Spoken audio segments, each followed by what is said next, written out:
Good morning, everyone, and thank you all for being here today. We are joined by several members of our team: APD Chief Rodney Bryant, APD Deputy Chief Charles Hampton Jr., APD LGBTQ Liaison Senior Patrol Officer Eric King, APD Deputy Chief Michael O'Connor, Deputy Chief Operating Officer LaShondra Burks, Malik Brown, our Director of LGBTQ Affairs, City of Atlanta, and also Dr. Carlos Del Rio of Emory University, Rollins School of Public Health. Have I missed anyone? All right. So there are two things we're going to talk about today. One is crime, and the second is COVID. I'm sure that you all will have a lot of questions about the mask mandate, and we are very fortunate to have what I call Dr. Del Rio as our COVID angel in the city. He has been an advisor to us, answering our calls day and night on questions big and small about COVID. So I'm grateful that he's taken time to join us today. You all have heard me refer to this COVID crime wave that's been sweeping the nation. And I've given it that description because we are seeing acts of violence that we haven't seen in decades in this country. Primarily, these interactions are between people who know one another. All acts of violence are senseless, but one that struck a chord with all of us was last week with the murder of a young man, Jakari Dillard, who should be preparing for his senior year in high school. Instead, his family is preparing to bury him. But we've also seen a murder in our city, the likes of which we have not seen in quite some time. And I don't put this in the category of the COVID crime wave. This does not fit the description of anything that we've seen. Primarily, the violence that we've seen over the past year has been between people who know one another, people who have some type of interaction, and the vast majority of our murders have been as a result of gun violence. There was a horrific murder of Katherine Janness, the victim who was found at Piedmont Park. Unfortunately, we still don't have all of the information that we need in her murder to make an arrest. I mentioned Jakari. We have an arrest warrant, and I will let Chief speak more in details about that if you all have any questions, because we knew who the perpetrator was almost immediately. With Ms. Janness, we are still seeking help from the public. And what I ask you as members of the media is to please be responsible in what you are reporting. There are a lot of rumors, that a lot of false information that is being spread. It is not helpful to this investigation, and it makes it even more difficult and time-consuming when APD and our investigators have to shoot down these rumors. And it feeds into a narrative that will not help us get this monster off of the street. So we just ask that as you are reporting on this murder or any murder in this city, that you please get your information directly from APD and be responsible in not running with unnamed sources who likely don't know what they are speaking about. Also, Dr. Del Rio, as I said, is going to give more information on where we are with COVID. So I will come back and I will address matters related to COVID after we are able to hear from Chief Bryant and also hear from Deputy Chief Hampton. Chief Bryant. Thank you, Madam Mayor. Good morning. I'm here to speak to you as it relates to where we are with violent crime in the city of Atlanta. Like many of our other large cities and cities throughout our country, we continue to face this challenge. Here in the city of Atlanta, we are seeing strides, and we implemented our summer plan. That summer plan has begun to play significant dividends where we're starting to see the numbers constrict. Clearly, it's not where we would like them to be, but we are seeing levels of improvement as it relates to where we are with violent crime. Right now, overall crime is up 12% in the city, with majority of that being around property crime. We're actually 11% down as it relates to where we were in 2019, a more stabilizing year, and gives us the ability to address a baseline. We attribute this to our summer plan, and which allowed us to expand our personnel into more targeted locations where we were seeing historical incidences of crime. Additionally, this is done with the partnership of our federal partners, our state partners, and our local partners. Our federal partners, the FBI, ATF, Secret Service, the U.S. Marshal Task Force, have really helped us out in the space of the Operation Phoenix. Operation Phoenix was implemented over just a year ago. And so what that does is allow us to target some of our most violent offenders. It's much different than going after repeat offenders. This gives us the ability to put our violent offenders into a federal system much quicker than we typically would have. Additionally, establishing the nuisance property under the mayor's leadership, this gave us the ability to target the locations that we were seeing violent crimes, as well as issues that were quality of life concerns to the community. We've been able to reduce the number of violence that we are seeing around these locations. This is done with the partnerships of many of our state departments as well as our city departments. I'll speak briefly about the pool shooting. Again, another horrific incident where a child was shot in one of our pools. But to the work of the men and women of the Atlanta Police Department and to the homicide unit, it was brought to a quick resolve. Now, we have a warrant and we've identified that shooter. We still are in search of bringing them into custody. I'll speak just briefly about the shooting that we had at the Bowie home reunion. That was an officer-involved shooting. I cannot speak in detail to that matter. I'll be releasing the video shortly. There's not much to see. I have allowed the NAACP to take a look at it, and we'll be releasing it soon. But there's not much to it, and there's not much that I can speak to because it's still an ongoing investigation. And then lastly, the incident in Piedmont Park. It was my decision to call upon the FBI after having conversations with Chief Hampton on what we had in the park. I called upon the FBI, one, because they are a strong partner that provides a level of resources that we just don't have. And I did so based on the information that he provided. As the mayor stated, this homicide, this murder was outside the norm of what we would typically see. The mayor stated that many of our homicides that we have in the city of Atlanta was acquaintance. But this was so unique that I felt that we needed to collaborate with as many resources as we possibly can. And therefore I asked Chief to get in touch with the FBI immediately. The difference in doing so is that we have the ability to get the FBI on the front end as opposed to bringing them in lately. And again, I attribute this to our partnership and the relationship that we have with that agency.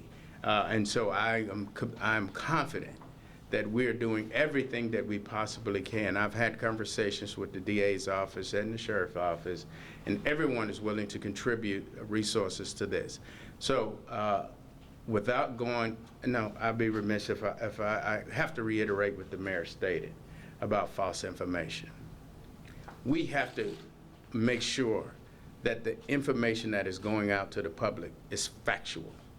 I think that quite often what we are now hearing is a lot of sensationalism and misinformation as it relates to what we're seeing, and it is really causing us more problem, especially with the community that we serve. We have to maintain a level of integrity as it relates to this case. It is important to us that we resolve this and not be distracted by misinformation. Chief. Good morning. As many of you are aware, on July 28th in the early morning hours, Katie and her dog, Bowie, was tragically taken from our community.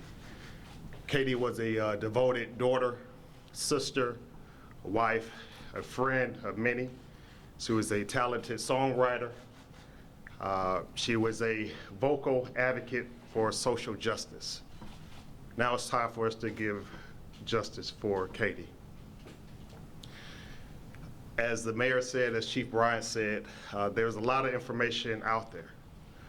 We as the police department and our investigators, we have a duty to abide by the laws of the courts and the rules of evidence. We'll be wrong to put out a lot of information in the public. We thank you for your concerns. We thank you for your cooperation. Most importantly, we thank you for your patience. This is going to take time. I assure you that the men and women that are assigned to this investigation are working around the clock. As Chief Bryant just said, the integrity of this investigation is important. There are things that only the individual or individuals responsible for this know. This is very important when we apprehend them. This is what we use as to further our case in order to bring them to justice. I know there are a lot of questions. And again, we're going to continue to provide information when we can and when we deem is necessary. What will happen shortly after this press conference, we'll be releasing still photos of 6 individuals that were in and around Piedmont Park. And what we're hoping is that these individuals will come forward and to let us know, hopefully that they saw something while in the park. I'm not saying that they're responsible, I want to be clear about that. But we believe that we're hoping that they saw something that could further and help our investigation. Again, the investigation and integrity investigation is key. But I just thank everyone for their cooperations and again, for their patience. And just a couple of things before we transition to COVID. I know there have been several rumors that there is a serial killer on the loose in our city. We don't have any evidence of that. Also that this was a hate crime. As of now, we don't have any proof of that as well. This is not to say that things will not change, but at this point, we don't have any confirmation of either of those things, so I want to clarify that. As you all know, we reinstituted the mask mandate in the city of Atlanta. We were scheduled, we were beginning our phased reopening plan. We have been data-driven from the very beginning. These have not been decisions related to COVID that we've made based on a whim. It's been based on the science and the data. Fulton County and DeKalb County, in which Atlanta lies, have been designated by the CDC as areas of high transmission. You all also know we had a 5-phase reopening plan. We were making great progress. We were almost, I believe, were we at phase 4? We were at phase 4. But with the surge in the Delta variant, we've gone backwards. And we've always said that we would follow the data. And we are very close to going back to phase 2. So I encourage everyone, please do not wait to get vaccinated. It is not worth it. I am the mother of 4, as you all know. 2 of my children are not of age to receive their vaccinations yet. My 2 oldest have been vaccinated. My 10-year-old twins have not. One of my twins has severe asthma. So if not for yourselves, if you are fortunate enough to be healthy, although many healthy people, young people, are not able to fight off COVID, think about our children who don't have the choice as to whether or not they will be vaccinated. You all know we have some of the highest asthma rates in the country, high rates of obesity, high blood pressure, diabetes. Our mortality rates, especially for Black women and breast cancer, are higher than the national average. Our mortality rates for prostate cancer in Black men, higher than the national average, higher than many others in the community. I share that with you because so many of us are vulnerable. So please, please, please, please get vaccinated. I've been vaccinated.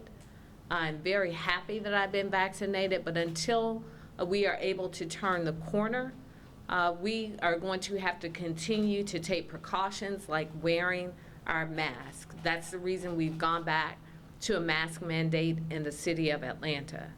Our vaccination rates, surprisingly, in the city are actually higher than the state average. I believe the last numbers I saw, and I'll let Dr. Del Rio speak in more detail, were around 46% of people who received 2 doses across the state, and about 49% in the city of Atlanta. So we are leading the way in the state, but we still have a very, very, very long way to go. And with that, Dr. Del Rio, I'll turn it over to you.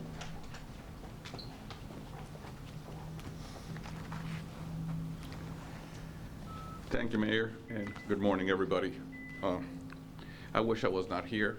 We all are tired of COVID, and I'm tired of COVID, and I think it's totally understandable that people are frustrated. We were making a remarkable progress in our country, and in great part we were making remarkable progress because of vaccinations. Vaccinations were really doing well, and we were making incredible progress. Cases were coming down. But something changed over the last month, and what changed is the emergence of the Delta variant. The Delta variant, as CDC has said, changes the game. It really changes the game, and it does that because this variant is highly transmissible. It's about 60% more transmissible than prior variants. And what that means is that you're more likely, CDC has said it's as transmissible as chickenpox. And maybe some of you didn't have chickenpox, but those of us that had chickenpox, we know that our parents, if somebody had chickenpox, the rest of the kids in the family had chickenpox because it's that transmissible. It's not something you can stay away from. And that just tells you the difference in the past variant is that if one person was infected, that person led to about 2.5 to 3 people getting infected, and those people then 2.5 and 3, and so on and on and on. With the new variant, it's about one person infects 6 to 8 people, and then each one of those infects 6 to 8, and you go on, and that causes this very rapid rise that we're seeing. It's almost like a rocket. This exponential growth is because this rapid transmission. What we know is that what has not changed, though, is that the vaccines continue to be very effective. And while you have read that there's so-called breakthrough cases, they are still uncommon. And if you see in the Georgia Department of Public Health website, they publish some very useful information that I want to highlight. Of the about 4 million people vaccinated in the state, there have been close to 5,000 people who've tested positive. 118 have been hospitalized, and just 24 have died of COVID. Thus, if you're fully vaccinated, if you receive your 2 doses, your risk, and you've done 2 weeks after your 2 doses, so you let your body the time to produce the immunoglobulins, et cetera, your risk of being hospitalized or die from COVID is about 0.002%. So it's about the risk you have about walking outside and getting hit by lightning. It's pretty low. So I want to emphasize your best protection against this Delta variant is vaccination. And as the mayor said, get yourself vaccinated. We, as a country, about 50% of people have been vaccinated. That means we still have about 90 to 100 million Americans who are eligible for vaccination and have not yet been vaccinated. Here in the state of Georgia, we're lower than the national average. We're better in the city of Atlanta, but we're still not where we need to be. And therefore, we need to tell everybody, get vaccinated. You should have been vaccinated a month ago to be protected, but even getting vaccinated today is still useful and will protect you against COVID. I want to say that, emphasize that in the hospitals, we're seeing an increase in hospitalizations across the state. 97% of hospitalized patients have not been vaccinated. So again, it is really the vaccines that will protect you from getting hospitalized and dying. On July 27, the CDC recommended that everyone who is in a high area for COVID transmission starts wearing a mask indoors in spaces, regardless of their vaccination status in public spaces. CDC defines as high, and you can see the map of, red is high. It's any place where there's more than 50 new infections per 100,000 residents or more than 8% test positivity rate. Here in Fulton and DeKalb, our new cases are actually not at that level. They're about 25 per 100,000. But our test positivity is over 8%. It's closer to 9.5 to 10% in both places. That's why CDC has designated us high areas of transmission, because the test positivity rate is high. And that's the reason why it is recommended that people wear masks. Masks, do help stop the spread. The main reason, though, that we wear a mask is to protect others, primarily the unvaccinated, from getting infected. And this includes, as the mayor said, kids under the age of 12 who are not eligible for vaccination. So by me wearing a mask, if I have kids at home, I'm in a way protecting them. So masks do help cut down coronavirus transmission, but it's really vaccines that offer the best protection. So I want to emphasize that over and over. We need to do, and there's been so much vaccine misinformation, that we need to just stop that and just tell people. And this morning I was very pleased to see in New York Times, Secretary Azar, former Secretary of HHS Azar, say in an op-ed, vaccines are not Republican or Democrat. Vaccines are needed for everybody, and everybody needs to be vaccinated. And again, we all need to say, get vaccinated as soon as you can. And if we do that, I think we'll turn the corner on this pandemic.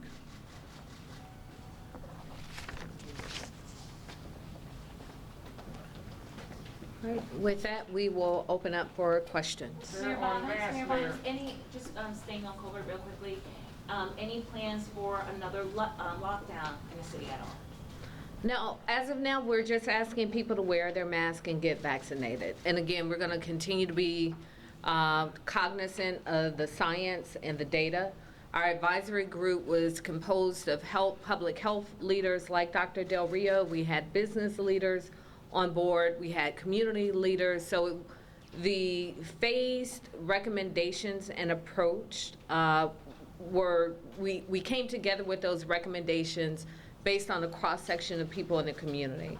So if you look at our dashboard, we're not there yet. We're just asking people, please wear a mask and please get vaccinated.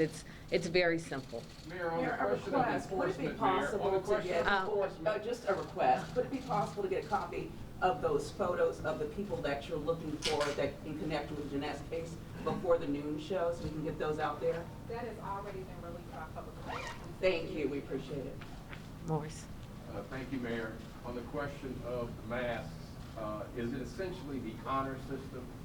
The president of the Georgia Restaurant Association says, look, don't expect, if you see a table and somebody's not wearing a mask and your family's wearing a mask, don't expect the servers to enforce this. So is it the honor system? Yeah, well, Morris, part of the feedback that we got from business owners when we had the mask mandate in place last time was that it made it easier on them, that they were not having to pick and choose how they communicated with their customers, that people would know when you come into the city, you should have on a mask. Now, when you are eating, it's impossible to wear a mask. So we're asking people, and again, be thoughtful about the servers. Just if you're in a restaurant and you're eating, of course you can't wear a mask. But we're asking at all other times that you please do so. And thankfully, we have pretty long summers here, so there will be opportunities for people to dine outside. I know a lot of restaurants have made changes into their physical footprint, and we're just asking people to be thoughtful and respectful of other people. Mayor Bottoms, can you just talk about the surveillance cameras? I know APD late last night confirmed that all their cameras in the area were working properly. We've been told by multiple people, including some of your spokespeople, that I guess you guys maintain the cameras inside the park. I know the AJC had reports that the cameras weren't working. What is the status? How many cameras in the park are there? Were they working the night of this murder? So I'm going to let our Chief Operating Officer and our Deputy Deputy Chief Operating Officer also speak to that. But this is part of the reason we've asked for the expansion of the camera network throughout the city. And you all recall a few weeks ago I shared with you our plans to use, our hopes to use $70 million in federal funding.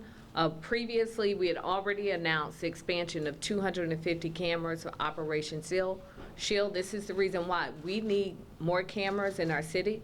But specifically, our COO will give details on the cameras in and around Piedmont Park.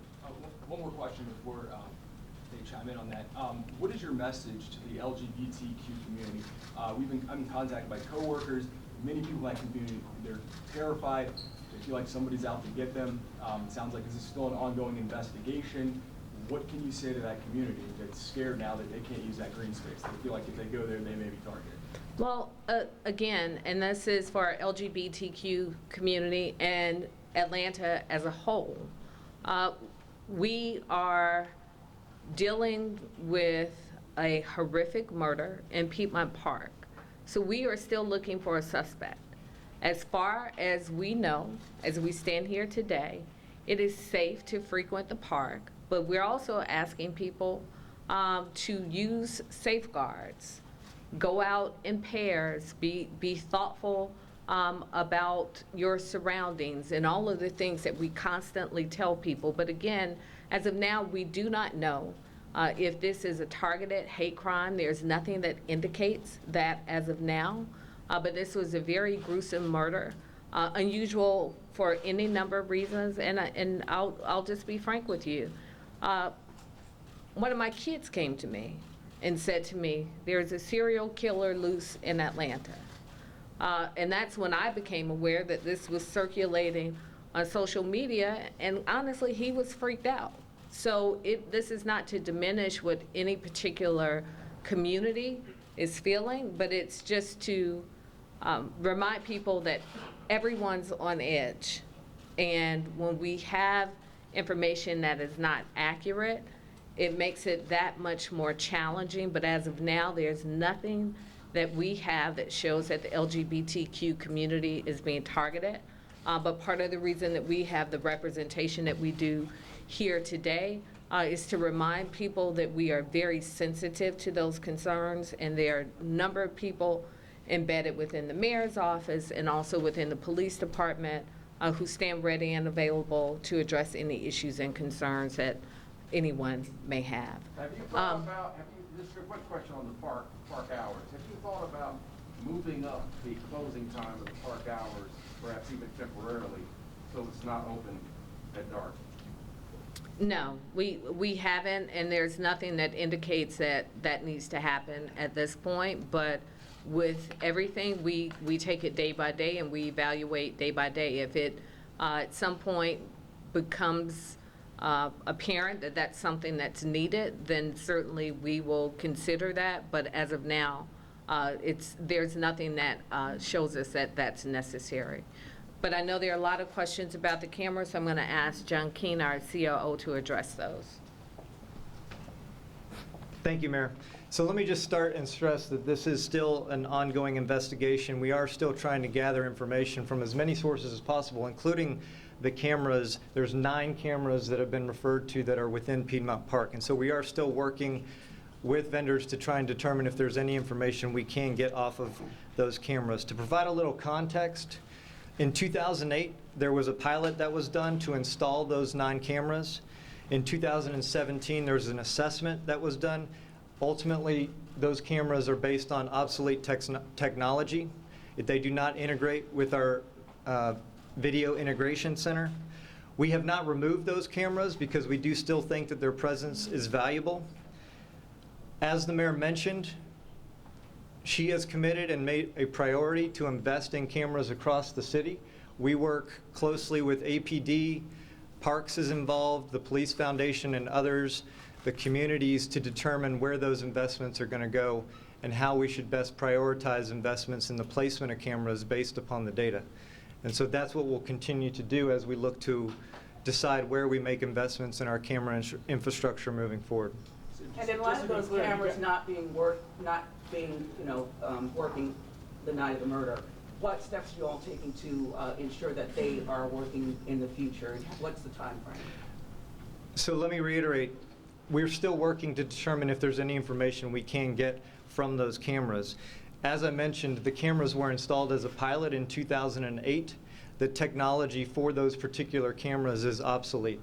And so now we have to look at if we're going to replace and make investments, whether in the park or around the park, which we have made investments in the camera infrastructure around the park, and we'll continue to assess as the mayor has stated, we prioritize installing 250 cameras by the end of December, prioritize what the locations for those cameras are. We have recently prioritized investment in camera infrastructure around recreation centers as well as parking lots in our parks, and we'll continue to assess that moving forward. So Piedmont has been moved to the top of the list then as a result of this?